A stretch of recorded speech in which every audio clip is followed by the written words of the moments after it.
Hello everybody, welcome to computerhandle.com. In the last lecture, we recapped what flowcharts are, and I told you the uses of multiple shapes, and we also made two little programs, one including in which we had the decision maker diamond. All right, but the real question is, we're not going to be using this chessboard, or you can say this square board, all the way throughout this course. We need to work with computers. And this is where data comes in. All right. So to understand what data types are, we need to understand what data is. So data is just basically information. All right. I mean, this little watermark right here says computerhandle.com. It's an information. So anybody who's watching this will know that this video or this lecture has been created from the website or by the website computerhandle.com. This is information. What I'm giving you is also information. For example, my watch, it's also the information it's giving me. All right, there are multiple loads of information. Now there are types of information, types of data which exists. And let me give you an introduction to that. Of course, this data is arranged in a random, not random, but organized system of alphabets and letters, all right? And of course, special alphabets, including the little dot here. But we also got numbers. We also got multiple, data types, the multiple types through which we can represent data. We can represent data through numbers. We can represent information through letters. We can even represent information through Boolean. And there are loads of opportunities for us to represent data. And here, we're going to discuss the basic data types which exist, all right? So let's start with the first type, numbers, all right? So numbers are exactly just 1, 2, 3, and so on. Even 39 is an example, all right? These are examples in the bracket.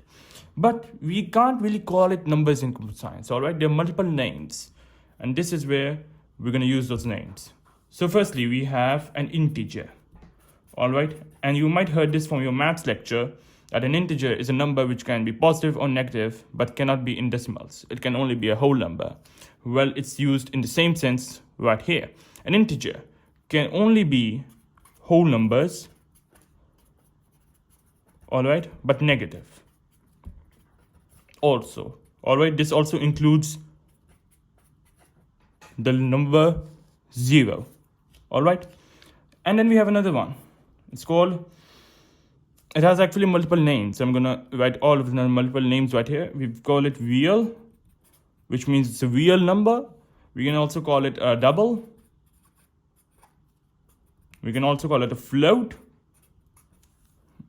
And the purpose of this, are there actually any number? Any real number. It can be in decimals. It can be whole numbers. It can be 0, but it cannot be negative. Real means any number which can exist in real. You can have one marker. You can have two markers. All right, you can have even 3 obstacles right here. You can't have -1 obstacles, -2. All right, that would be considered as an integer. And that is why these are the basic 2 types which exist in the form of numbers. Then the second type we have are alphabets. Right? And this includes A, B, C, and even alphabets from other languages, such as, I don't actually know a language other than English, and another one, but I'll just write an example here of Chinese. Of course, this is an invalid Chinese letter, but it can be any alphabet, all right? It will be considered as an alphabet, all right? Now, there are 2 basic types of alphabets we can use, all right? We can have which is what we call a string. All right, I'll just create a line here, dotted line to separate both of these. We have a string here, all right? And a string is basically a series of letters arranged in an organized format. All right, so it's a series of letters, series of alphabets, we'll call it a series of alphabets. All right, and then we also have what we call is a character. Or in short, in computer science, we call it a char. And this can only hold up to 1 letter. So for example, string can be a series of alphabets. It can be computer handle. All right. However, jar can only hold up to one letter, so it can only be C, or it can be A, or it can be any other letter such as Z. All right. And keep remember, jar is always represented in single colons. All right. But where string, the series of alphabets, is always represented in double colons. All right. And these are the main things that you need to keep remember for numbers and alphabets. You should also keep remember that we can also represent numbers as alphabets. Well, all right, numbers as actually string. And this can be used in the form of, for example, any random number, for example, 1479. All right, so this double apostrophe, double speech marks will denote whether it's a string or not. If it does not have the speech marks, it means that it's an integer. All right, it's a number. But this will be considered as an alphabetical string. What we mean by the alphabetical string is that it cannot perform mathematical calculations in a program, whereas the real numbers right here can perform mathematical calculations. So these are the basic things you need to remember.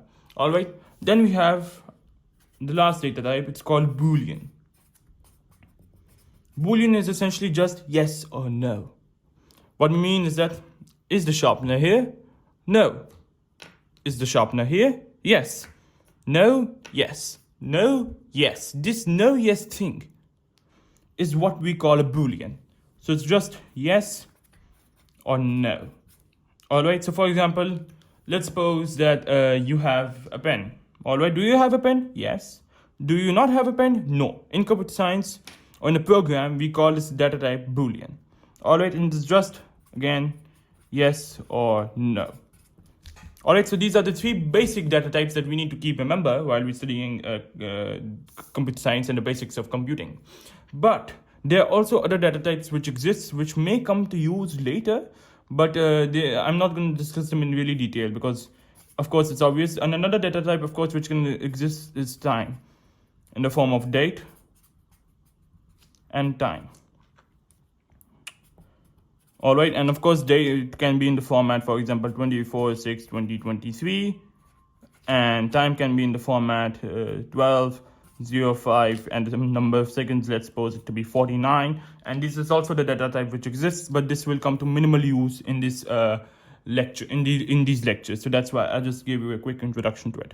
So revise it all. We've got multiple data types. First one is numbers, represented by the two data types of integer, which can only represent whole numbers, but also negative.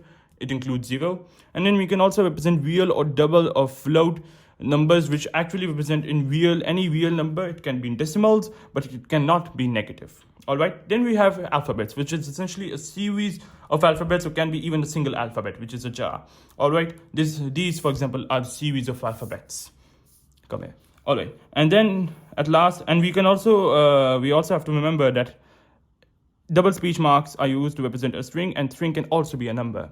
All right, then we have a Boolean data type, yes or no. Do we have the computer handle watermark here on the screen? Yes. Do we now have the computer handle watermark on the screen? No. This is a Boolean data type, and another data type is time, which essentially contains of date and time. All right, so that's it for this lecture.